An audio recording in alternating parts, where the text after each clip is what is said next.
Hello guys, commerce ലോഗ്സിൻ്റെ പുതിയൊരു ക്ലാസ്സിലേക്ക് സ്വാഗതം. നമ്മളിന്ന് ഡിസ്കസ് ചെയ്യുന്ന ടോപ്പിക്കാണ് effect of change of sale price on overall BEP.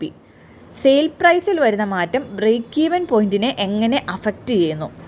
Break even point എന്താണെന്ന് ഒന്നും കൂടെ നോക്കാം. Break even point is the point at which total revenue equals total cost. വരവും ചിലവും ഈക്വൽ ആകുന്ന പോയിൻ്റാണ് ബ്രേക്ക് ഈവൻ പോയിൻ്റ്.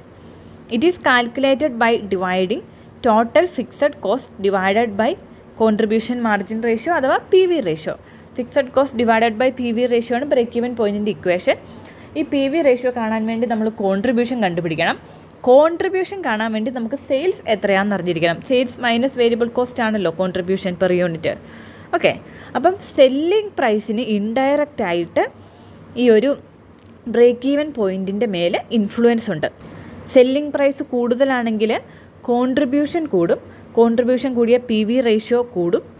അപ്പോൾ ഫിക്സഡ് കോസ്റ്റിനെ PV റേഷ്യോ വെച്ച് ഡിവൈഡ് ചെയ്താലാണ് നമുക്ക് ബ്രേക്ക് ഈവൻ പോയിൻ്റ് കിട്ടുന്നത്. അപ്പോൾ PV റേഷ്യോ കൂടിയാൽ എന്ത് പറ്റും?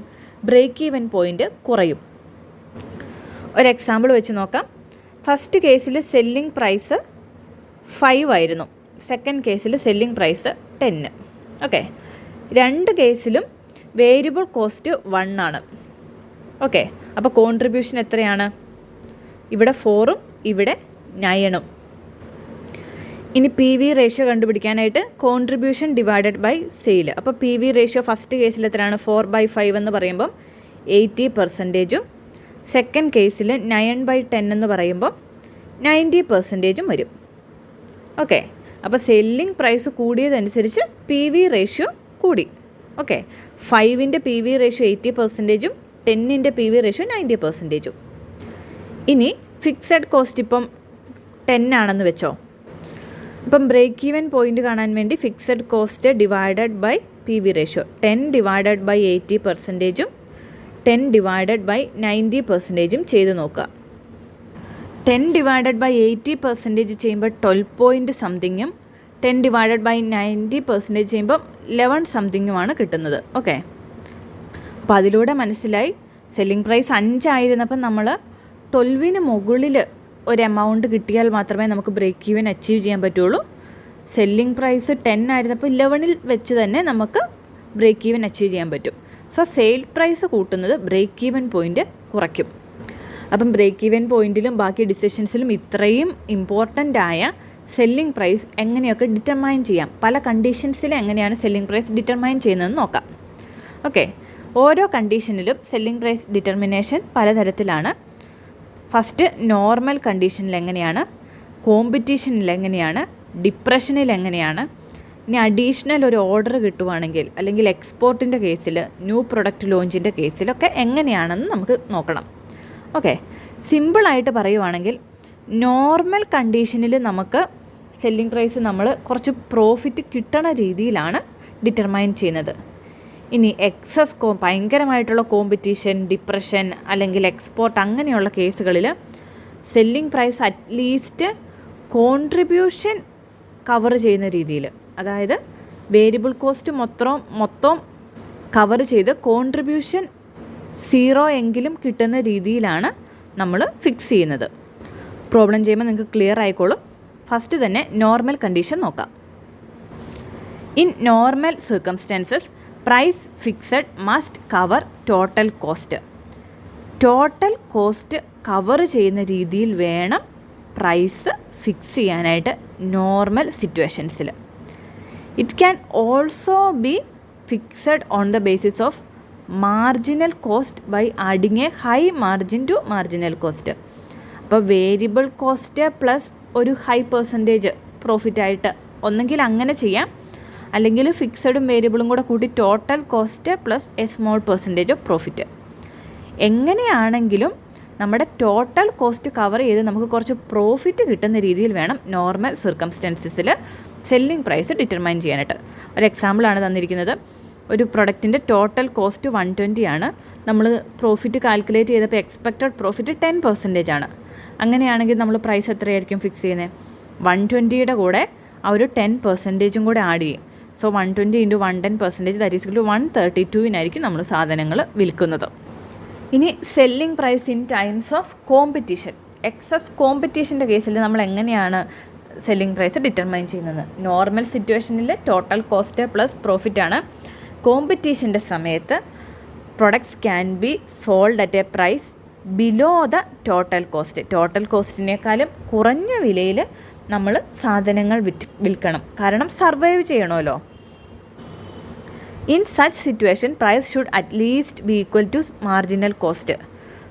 ഓക്കെ, പ്രൈസ് എന്ന് പറയുന്നത് നമ്മൾ സെല്ലിംഗ് പ്രൈസ് എന്ന് പറഞ്ഞാൽ അറ്റ്ലീസ്റ്റ് മാർജിനൽ കോസ്റ്റ് അഥവാ വേരിയബിൾ കോസ്റ്റിനോട് ഈക്വൽ ആയിരിക്കണം, അതിലും താഴെ പോകരുത്.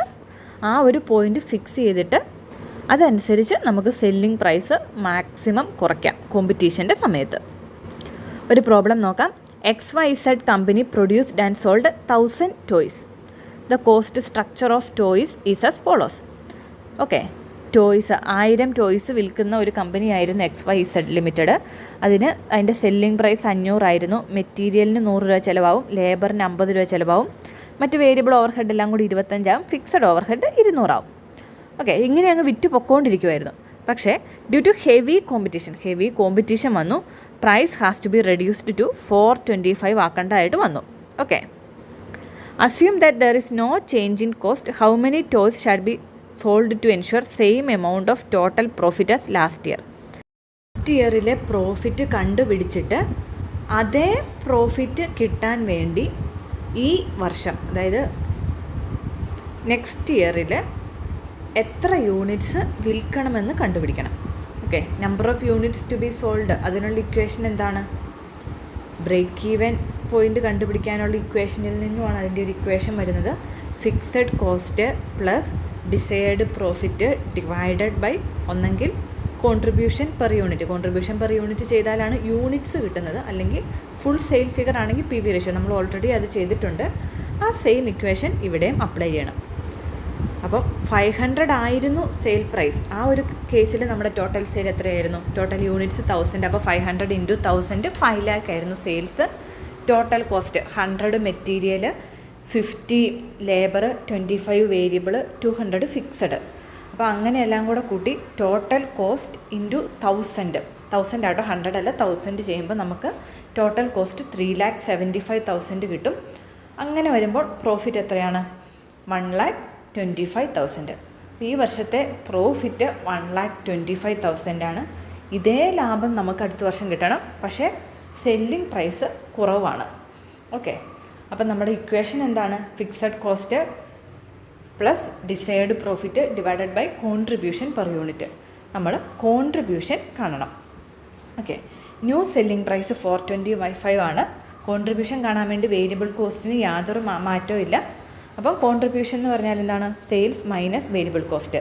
Sale 425, contribution 100 + 50 + 25. Material, labour, variable overhead എല്ലാം കൂടെ കൂട്ടുമ്പോൾ 175 കിട്ടും. കോൺട്രിബ്യൂഷൻ പെർ യൂണിറ്റ് എത്രയാണ്? 425 മൈനസ് 175, 250 കിട്ടി. ഇനി ഇക്വേഷനിലോട്ട് അപ്ലൈ ചെയ്യുക. ഫിക്സഡ് കോസ്റ്റ്, കഴിഞ്ഞ വർഷത്തെ ഫിക്സഡ് കോസ്റ്റ് 200 × 1000, 2 lakh ആണ് ഫിക്സഡ് കോസ്റ്റ്. നമ്മൾ എക്സ്പെക്ട് ചെയ്യുന്ന പ്രോഫിറ്റ് 1,25,000 ആണ്. Divided by contribution per unit നമ്മൾ 250 കണ്ടുപിടിച്ചു. അങ്ങനെ 1300 യൂണിറ്റ്സ് എന്ന് നമുക്ക് ആൻസർ കിട്ടി. ഓക്കെ, അപ്പം നമ്മൾ 500 രൂപയ്ക്ക് വിറ്റുകൊണ്ടിരുന്നതാണ്. 1000 യൂണിറ്റ് വിറ്റപ്പോൾ തന്നെ നമുക്ക് 1,25,000 ലാഭം കിട്ടി. പക്ഷേ ഡിപ്രഷൻ മൂലം നമുക്ക് വില കുറയ്ക്കേണ്ടതായിട്ട് വന്നു.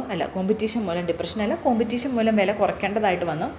അങ്ങനെ വില കുറയ്ക്കുമ്പം 1,300 യൂണിറ്റ്സ് എങ്കിലും വിറ്റാലേ നമുക്ക് ഈ വർഷത്തെ അതേ ലാഭം കിട്ടുള്ളൂ.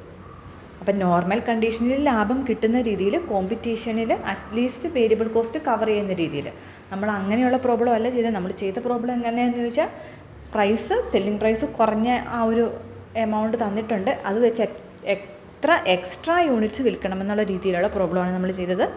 ഓക്കെ, അങ്ങനെ ഇൻഡയറക്റ്റ് ആയിട്ടുള്ള ക്വസ്റ്റ്യൻസ് വരാറുണ്ട്, അതുകൊണ്ടാണ് അത് ചെയ്തത്. ഓക്കെ, അപ്പോൾ ഇത്രയും നിങ്ങൾക്ക് ക്ലിയർ ആയെന്ന് തോന്നുന്നു, വിശ്വസിക്കുന്നു. Thanks for watching.